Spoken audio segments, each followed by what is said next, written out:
Boa tarde, gente, tudo bem? Então, a aula de hoje eu resolvi trazer uma explicação, na verdade um resumo de tudo que a gente já trabalhou até o momento sobre função afim. Então, a nossa aula vai ser separada em dois momentos, a aula de hoje e a aula de terça-feira, que eu vou estar finalizando o nosso conteúdo e tirando as dúvidas. Então, vocês deixem nos comentários hoje se vocês têm alguma dúvida de algum exercício, qual a aula e qual o exercício que vocês têm dúvida. Na nossa aula da quinta-feira que vem, então, nós vamos fazer uma avaliação sobre esse conteúdo de função afim. Tranquilo?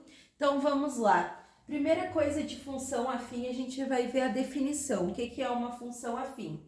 Então, a função afim é qualquer função que possua a lei de formação da seguinte maneira: y igual a x mais b ou f de x igual a x mais b. Então, a gente tem que o y é igual a f de x. Qualquer uma dessas representações serve, então, para a função afim.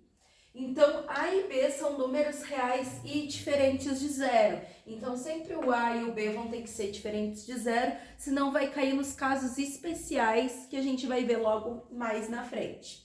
Então, o domínio de uma função afim é o conjunto de valores que a gente determina para o valor de x. E a imagem, então, é o valor resultante, então, que é o valor de y. Então, eu trouxe um exercício aqui para a gente identificar. Esse exercício está no material de vocês. Dada a função f de x igual a 2x menos 5, determine a imagem para os seguintes domínios. Por quê? Se a gente está fixando esses valores de x, esses valores aqui são o domínio. E o valor de y que a gente encontra quando faz essa substituição no lugar do x é, então, o valor da imagem. Então, vamos lá. Se a gente tem o valor de 6, então a gente vai substituir onde? No lugar do x, a gente troca pelo valor. Então, nós vamos ficar com 2 vezes no lugar do x, então a gente troca pelo domínio, que nesse caso é o 6, menos 5. 2 vezes 6, 12. 12 menos 5, 7. Então, quando o domínio é 6, a imagem é 7. Agora, se a gente quer calcular do elemento 4, o que a gente vai fazer? Exatamente a mesma coisa. No lugar do x, nós vamos trocar por 4. Então, 2 vezes 4, menos 5.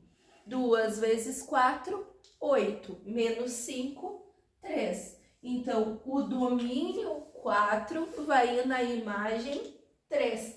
É muito semelhante ao que a gente fazia no diagrama de Venn. A gente tinha a lei de formação e a gente pegava os elementos do conjunto A e descobria onde eles iriam no conjunto B.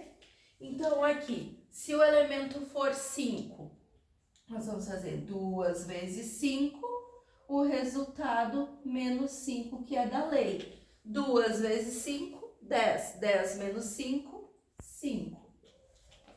E aqui o menos 2, mesma coisa. 2 vezes menos 2, o resultado menos 5. Só que aqui tem um detalhe. 2 vezes menos 2, menos 4. Menos 4 com menos 5, menos 9. Então, o domínio menos 2 vai estar indo na imagem menos 9. Esse exercício tinha mais algumas letras, acho que mais 3 ou 4, mas o método de resolução é exatamente o mesmo. A gente só faz a substituição desse valor no lugar do x e então encontra o resultado em y. Eu vou pausar e já volto com um novo quadro para vocês.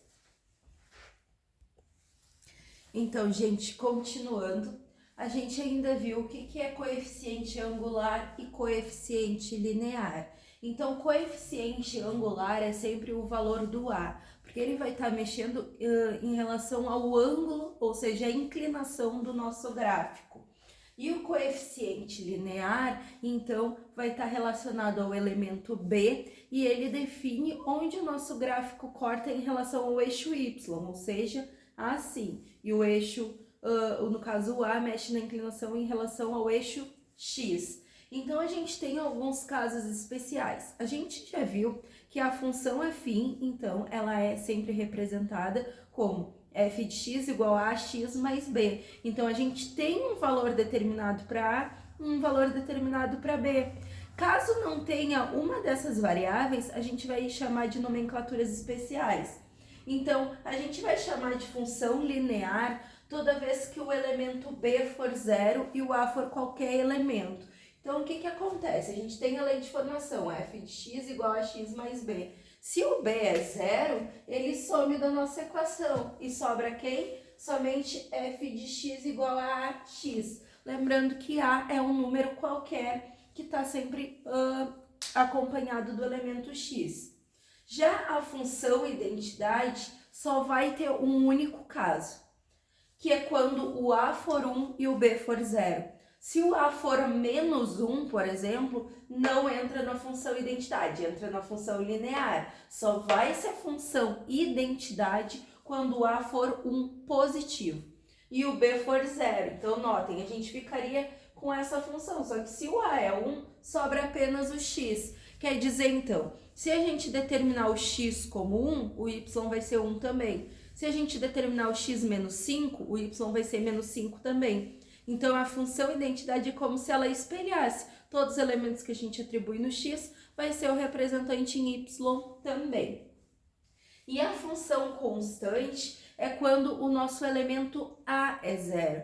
Se o a é zero, quanto que é 0 vezes x? É 0, então sobra apenas o elemento b. Então, nesse caso, a gente chama de função constante porque ela não vai depender do nosso valor do x. Se x for 10, vai seguir sendo b, porque não está dependendo do x a nossa lei de formação, está dependendo apenas da constante. E aí eu passei um exercício para vocês, que era para classificar as funções em afim, linear, identidade ou constante.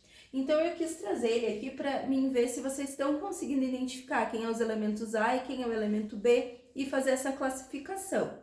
Então vamos lá. Nesse caso, quem é o A? Gente, o A é sempre quem acompanha o elemento X. E a gente sempre vai representar ele com o sinal. Então, por exemplo, aqui tem menos 3 meios, então o A vai ser menos 3 meios. O sinal acompanha a letra A. E o B, nesse caso, é o elemento que não depende de X, que é o menos 5.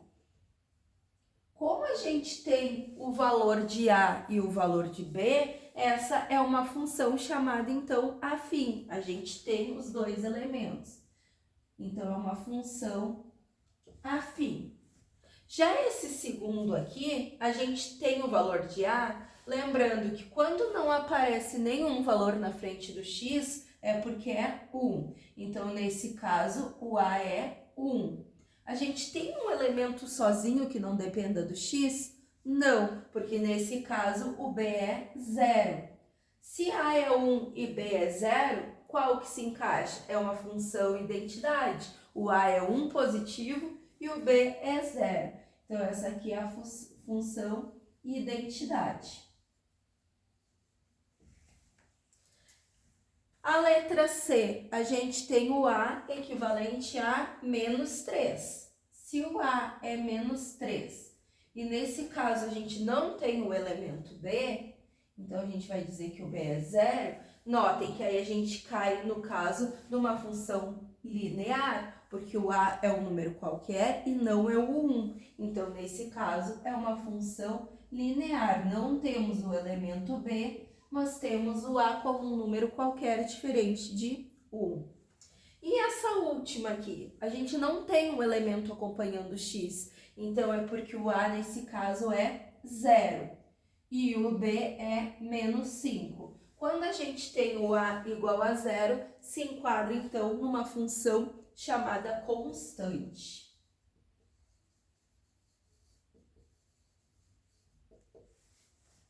Certo, gente? Agora nós vamos começar a entrar nas características, então, do gráfico da função afim e também do zero da função afim. Então, vamos para a partezinha final desse material que eu preparei para a nossa aula de hoje, que é o gráfico da função afim. Então, aqui eu já vou trazer o gráfico, o zero da função, identificar se a função é crescente, decrescente, tudo já em um único exercício. Então, toda função do primeiro grau pode ser representada por uma reta. Gente, quando for construir um gráfico de uma função afim, não me venham com gráficos em curva, gente. Função afim que tem a lei de formação ax mais b, o gráfico sempre vai ser uma reta. Ah, pode ser assim, pode, mas sempre vai ser uma reta. E o que determina se a nossa função vai ser crescente ou decrescente? É o sinal do A. Então, se o elemento A da nossa função ele é positivo, a gente vai ter uma função crescente. Então, conforme aumenta o valor, ela vai ir subindo. Se o nosso A é negativo, então se o elemento A tem um sinal menos na frente, a nossa função é decrescente. Conforme aumentam os valores de x, o nosso gráfico vai ir baixando. E se o A é igual a zero, a gente vai ter o que chamamos de uma reta, que é chamada então de função constante. Então, sempre para determinar, pensem no seguinte, se o elemento A for positivo e no exercício tiver, assinale o gráfico que corresponde à função e tiver um gráfico decrescente e o A é positivo, já não vai ser solução, porque se o A é positivo, a função sempre vai ser crescente. E o que é o zero de uma função? Gente, o zero de uma função é o ponto onde o nosso gráfico corta no eixo x. Então, zero de uma função, zero ou raiz da função de primeiro grau é o valor de x para o qual f de x é igual a zero. E aí eu trouxe aqui um exercício para a gente fazer. Então, a gente vai determinar quem é o A, quem é o B, se a função é crescente, decrescente ou constante e fazer o gráfico também. Então, vamos lá. Nesse caso, quem é o A? O A é sempre o elemento que acompanha o x. Então, nesse caso, é o 5. Então, o A é 5. E o B é sempre o elemento que está sozinho. Então, ele não depende do x. Então, nesse caso, é o 3. Observem, se o A é positivo, a nossa função é crescente. Então, a gente já pode afirmar, então, que a nossa função é crescente. Agora vamos calcular o zero da função para o nosso gráfico ficar bem bonitinho, bem completinho. Como que a gente calcula o zero da função? A gente quer calcular onde essa função vale zero. Então, o que a gente faz? Copiamos a lei de formação exatamente do jeito que está. 5x mais 3 igual a zero. E igualamos a zero. Quem que a gente quer encontrar? O valor do x. Como que a gente determina o valor do x? A gente deixa a galera que tem x de um lado e passamos a galera que tem número para o outro. Então, a gente vai ficar com 5x igual. O 3 está positivo, quando troca de lado vai passar negativo. E o 5 que está multiplicando x vai passar dividindo. Então, vai ser menos 3 sobre 5. Deu uma fração? Deu, mas não tem problema. Então, o zero da função, ou seja, o nosso gráfico vai cortar o eixo x nesse ponto, menos 3/5. E por que eu posso dizer para vocês que realmente esse é o zero da função? Se nós substituirmos no lugar do x pelo valor que a gente encontrou, pensem o seguinte, menos 3/5 vezes 5. Menos 3 vezes 5 dá menos 15. Menos 15 divididos por 5 dá menos 3. Menos 3 com mais 3 dá 0. Por isso que ele é chamado o zero da função. Quando a gente substitui esse valor encontrado no lugar do x, esse lado da nossa equação tem que sempre resultar em zero. Por isso que ele tem esse nomezinho. Então, esse valor é o que vai cortar o nosso gráfico no eixo x. E onde que ele corta no eixo y? Sempre no ponto B. Então, o nosso gráfico vai passar no valor 3 em relação ao eixo y. Adiantei aqui um pouquinho, fiz um plano cartesiano, não ficou muito retinho, mas só para entender a explicação, gente. Então, se o x vai cortar no ponto menos 3/5, se a gente efetuar a divisão dá menos 0,6, então vai ser um pontinho aqui entre 0 e menos 1 no nosso gráfico. E a gente pode fazer um pontinho no eixo x, porque a gente sabe que o nosso gráfico vai cortar neste ponto. E em relação ao eixo Y, o que a gente tem? Que o nosso gráfico vai cortar no ponto 3. Então, sendo 3 positivo, nosso gráfico passa por esse ponto também. Outro jeito da gente representar o gráfico é atribuir valores no X e descobrir o valor do Y, nem a gente vinha fazendo lá na definição de função. Mas, sabendo dessas definições, do comportamento da função, do zero da função e onde corta no y, a gente tendo esses dois pontos, a gente consegue, então, traçar o nosso gráfico. Ele é uma reta crescente, porque o A é positivo. Ele passa no menos 3/5, porque é o zero da função. E ele passa no 3, porque é a letra B, ou seja, aonde corta o eixo Y. E aqui a gente tem, então, o comportamento desse gráfico. Então, com essas informações, vocês conseguem fazer boa parte do nosso material. Então, quem está devendo atividade, coloca em dia essa parte. Na terça-feira eu vou estar encaminhando, então, a segunda parte do nosso vídeo, a partir da translação de gráficos, finalizando com aquela parte de inequações. E aí, então, na quinta-feira, a gente faz a avaliação. Tranquilo? Bons estudos e qualquer dúvida, vocês me chamem.